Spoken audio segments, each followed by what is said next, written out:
नारायण नारायण। 26 मार्च। आज का विषय, गृहस्थी का विषय सुख असली सुख नहीं है। मनुष्य चाहे कितना भी श्रेष्ठ, वरिष्ठ, बड़ा हो, फिर भी उसकी गृहस्थी में कुछ ना कुछ कमी होती है।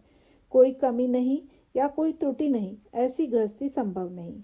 एकाध कोई व्यक्ति या गृहस्थ कहेगा कि मेरी गृहस्थी परिपूर्ण है, किंतु जो गृहस्थी की अवस्था है वैसी बनी रहे, उसमें कुछ न्यून न हो, ऐसी चिंता उसे होती ही है। अर्थात सच्चा सुख उसे भी दुर्लभ है। कोई अति विषयासक्त होगा, उसे शायद चिंता नहीं होगी। शराब के नशा में जो होता है, उसे राजा की भी परवाह नहीं होती, वस्त्रों की सुध नहीं होती। वह अपनी नशा की मस्ती में आनंद में होता है, किंतु वह अवस्था तब तक ही होती है जब तक उसकी नशा नहीं उतरती। विषय सुख परावलंबी विषयों पर निर्भर होता है। विषय नश्वर होते हैं, वे हमसे कभी ना कभी दूर होने वाले होते हैं। कम से कम हमें उनसे एक दिन अलग होना है, यह निश्चय है। दूसरी बात यह है कि विषय सुख इंद्रियों पर निर्भर होते हैं। जब इंद्रिय विकल होते हैं, पूर्ण थक जाते हैं, तब उनसे सुख कैसे प्राप्त होगा। कल हम मरने वाले हैं। जब यह ज्ञात होगा तो किस विषय में हमें सुख होगा। सारांश, विषय में सुख नहीं है।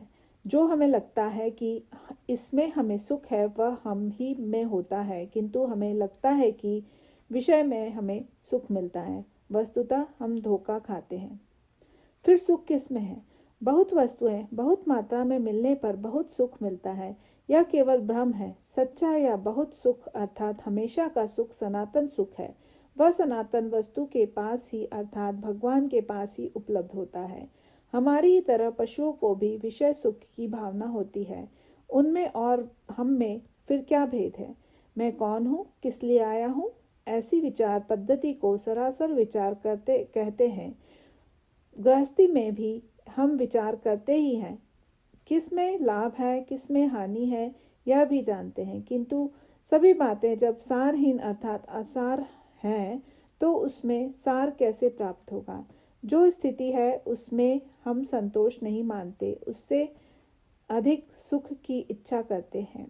देवता की भक्ति, संतों के समीप जाना, ये सब विषयों की उपलब्धि हो इसीलिए किए जाते हैं। फिर अपनी यह भक्ति विषयों के लिए हुए या संतों के लिए। देवता संत उनका उपयोग क्या हम अन्य बातों की तरह विषयों की प्राप्ति के लिए नहीं करते? बिल्ली रास्ता काट गई तो हमारा काम नहीं होगा, यह भगवान की सूचना है, ऐसा समझकर हम वापस आते हैं। किंतु प्रथम पत्नी का स्वर्गवास हुआ तो दूसरी पत्नी कब मिलेगी, इसका विचार हम करते हैं। सारांश, हमारा ध्येय विषय होता है और उसकी प्राप्ति के लिए हम प्रयास करते हैं। सत्य तो यह है कि जो आदमी गृहस्थी के अपने अनुभव से भविष्य का रास्ता ठीक नहीं करता, वह कभी सयाना नहीं होता। गृहस्थी से सुख होने का मतलब भगवान का होना। नारायण।